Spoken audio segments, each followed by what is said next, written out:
Hello there, Golf Freak here, and welcome to my little video on how to kill Comander Zhalk in the tutorial of Baldur's Gate 3. Soon after this video goes public, hopefully, you'll see that I'm also posting a playthrough of Baldur's Gate 3 with my friends Imboy, Wrath, and Ada.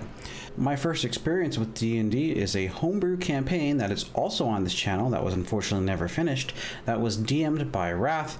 Imboy was also there, and Ada joined later on. We got in the fight with Comander Zhalk, and Ada really wanted the sword, and we were kinda iffy on if it was going to be done, and eventually we gave up and ran. But it got me thinking, how would I do this?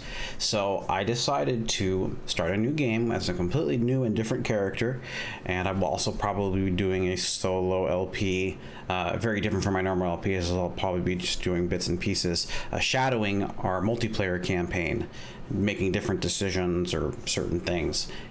I found a pretty consistent way to kill Zhalk that I would say would fall around the 15% category of success without saves coming, though it only took me one saves come to succeed. The most important part of this fight is to keep the mindflayer alive, because the mindflayer is both a tank as well as the only reliable source of damage, because Zhalk has resistance, i.e. he only takes half damage against pretty much everything you can do. To do this strategy, you need two things, specifically spells: command and protection from evil and good. Both of these spells are cleric spells, so if you have a friend that's a cleric or just use Shadowheart, you should be able to do this.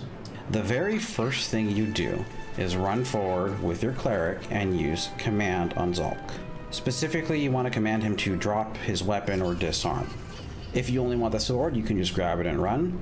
Otherwise, the reason you want to do this is because Zhalk will not pick it up and will just punch the mindflayer to death, or at least try to.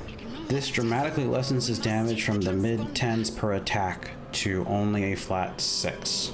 The next important step of this fight is to cast protection from evil and good on the mindflayer. The reason you want to do this is because it makes attacks against the mindflayer from enemies that are Fae, Celestial, Demon, Devil, etc. have disadvantage, making him harder to hit. Next, and while not super important, the next thing you have to do is position your characters around Zhalk. You want to do so not to trigger the next batch of enemies, which occurs if you just step over the stairs past him. But you also want to be careful because of the Cambions or however you say it that are coming up behind him. What I did was I put us on the left side front, which meant that he was going to be the main target of the Cambions that come through. It appears as if one will attack your party and one will attack the mindflayer, but I'm not completely certain that that's the designation. After this, you just need to do damage until Zhalk dies, at which point the mindflayer will turn on you, which didn't really matter because at this point he should be relatively low. In my case, the Cambion killed off the mindflayer, but I still got the experience for it, so I got a lot of XP just from the tutorial. And that's pretty much it.